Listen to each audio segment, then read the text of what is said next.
Welcome to the Banker Lamp. Please enjoy the video.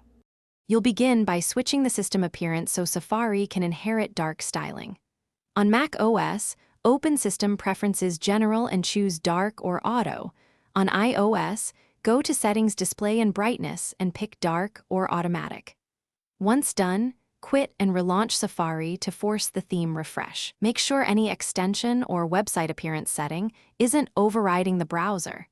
Disable conflicting extensions temporarily so you can confirm Safari shows native dark elements. Now you'll configure Safari itself for consistent dark rendering. Use View Use Reader to see a site in simplified dark mode where available, and open Safari settings websites to set per-site preferences like page zoom and reader. If sites still appear bright, enable Smart Invert, iOS accessibility, or toggle experimental CSS prefers color scheme features via Develop Experimental Features on Mac OS. Make sure content blockers aren't forcing light backgrounds. Disable them per site to test. Finish by cleaning up residual settings so dark mode applies everywhere. Clear Safari cache and website data to remove old CSS that may force light themes, then check for Safari and OS updates and install them to get recent prefers color scheme support.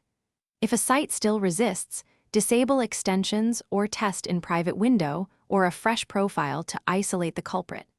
If nothing helps, the key troubleshooting tip is to disable extensions and content blockers first. Most conflicts come from those. Thanks for watching. If this was helpful, leave a like and consider subscribing. See you next time.